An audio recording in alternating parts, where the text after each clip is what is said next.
Let's talk about adding fractions and what we have to do to add fractions. Let's say I had a problem that said 1/2 plus 1/3.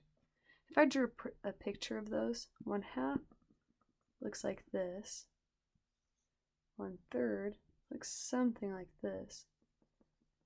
But it's not really easy to see how those two would go together, is it?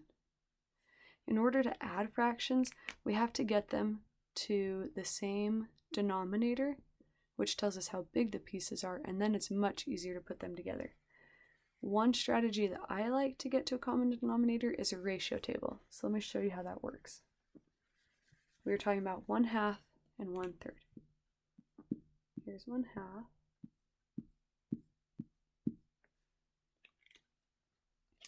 And 1/3.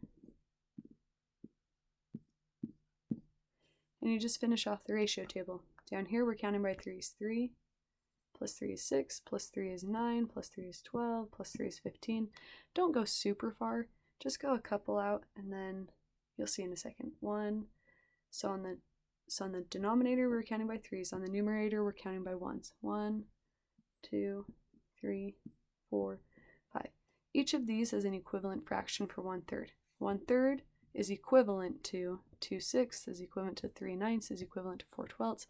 It just means that I have the same amount shaded in, but I'm just cutting my pieces even smaller. So let's take a look really fast. Here's 1/3.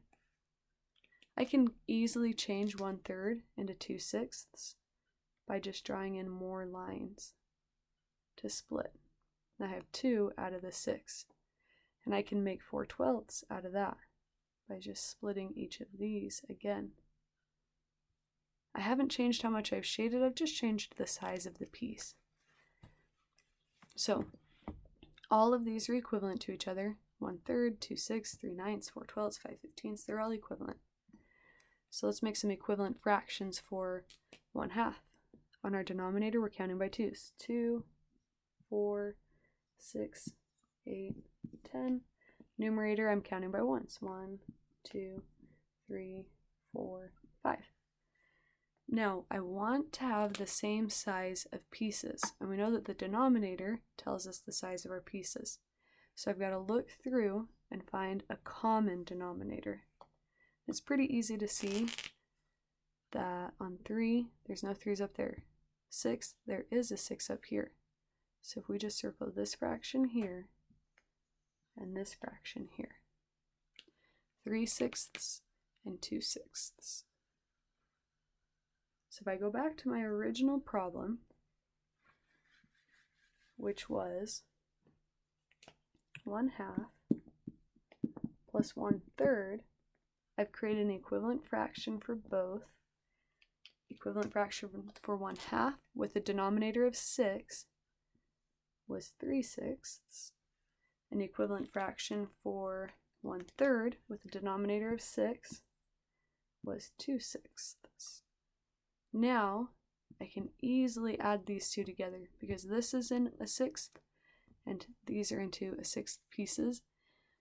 3/6 plus 2 more equals 5/6. So let's do a few examples of this.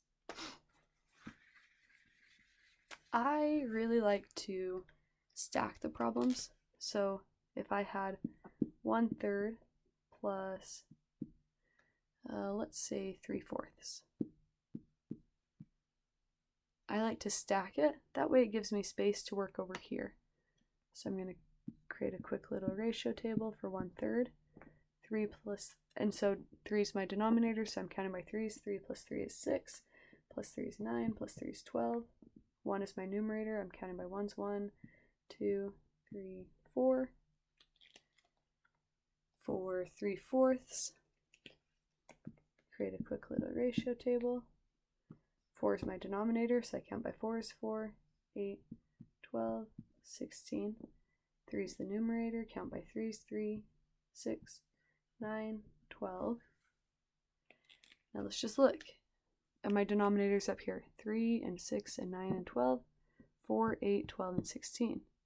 You should be able to see that I have a denominator of 12 down here and a denominator of 12 up here. So those would be my equivalent fractions. That's why I like to stack it, because then off to the side right here, I'm just going to put that 1/3 is equivalent to 4/12. And down here, I'm going to put 3/4 is equivalent to 9/12. Now I'm going to erase my ratio tables because we've kind of got a lot going on.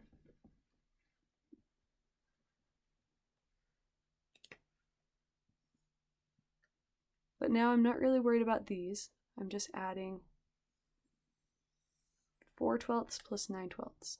And 4 plus 9, we know we only add the numerators. 4 plus 9 equals 13, so I get 13/12. And then I could take those 12ths, those 13/12, that's more than one whole. When the numerator is more than the denominator, that means we have more than one whole. One whole would be 12/12. So I could take out 12/12 to make one whole, and I would have a leftover of 1/12. That really equals 1. So 13/12 equals 1 and 1/12. So my answer really would be 1 and 1/12. Okay, let me give you a problem to try. I want you to add 1/2 plus 3/5. Create your ratio table and add it, and then go ahead and click play when you're finished, and you can see how you did. So the first thing I'm going to do, make a ratio table. Don't want it to get too close to my problem. 1/2, 2, 4, 6, 8, 1, 2, 3, 4, 3/5. Now this is what I like to check my denominators as I go. So 5, 10, 15, 20, 3, 6, 9, 12. Now I can already tell this denominator is already the 20ths. So 20ths is quite a bit farther than 8ths. So I'm going to continue this ratio table without continuing this one. 2, 4, 6, 8, 10, 1, 2, 3, 4, 5. And the only reason I continued it is because I didn't have a common denominator yet. Now I do have a common denominator for this problem. You can see I have tenths down here, tenths up here. So I'm going to circle the 2. 1/2 is equivalent to 5/10. 3/5 is equivalent to 6/10. I'm going to erase all this stuff. Just get it out of our way. And now that I've made equivalent fractions, I'm not doing anything with those. So I'm just going to add up these two, and that equals 11/10. But again, we have the problem where that's more than one whole. So I can take out one whole, which is 10/10, and I'm going to be left with a leftover. If I take 10/10 out to make a whole, 10 out of 11 leaves just one left. So I have 1/10 left. This really equals one whole. So I have 1 and 1/10 when I add it all up. Now let's do a problem, one more, where there's a mixed number. A mixed number is where we have a whole number with a fraction. So let's say I was doing 1 and 1/4 plus 2 and 2/3. All right, now I can add whole numbers just fine, but I can't add these fractions because they don't have a common denominator. First thing I need to do, make a ratio table, find my common denominator. 1/4, so I'm counting by 4s, 4, 8, 12, 16, 1, 2, 3, 4. 2/3 down here. 3, 6, 9, 12. 2, 4, 6, 8. Now we're only looking at the denominators to find something that's in common. And we can see that we have a 12th here, and we have a 12th here. So 1/4 is equivalent to 3/12. 2/3 is equivalent to 8/12. Let me get the rest of this out of the way.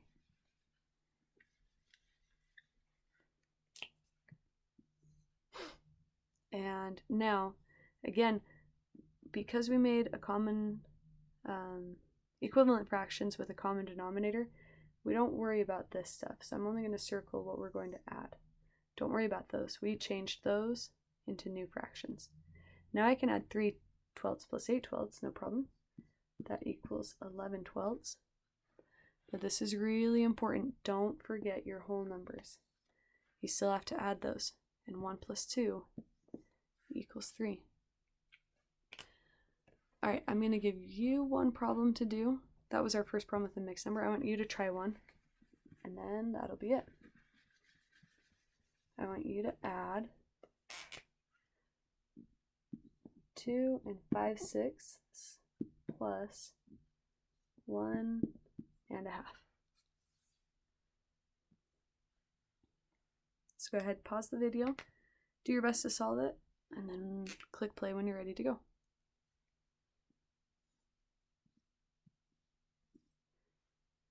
So I'm starting by making my ratio table to find my equivalent fraction, but where I know this denominator is already bigger than 2, I'm going to start with this fraction and see if I can come up with an equivalent fraction before listing out the ratio table for that one. 2, 4, 6, 8, 1, 2, 3, 4. Yep, I was able to already get an equivalent fraction with a common denominator without even taking this and listing out its ratio table multiples. So sometimes you can do that, and it just saves you a step. So in this problem, 1/2 is equivalent to 3/6.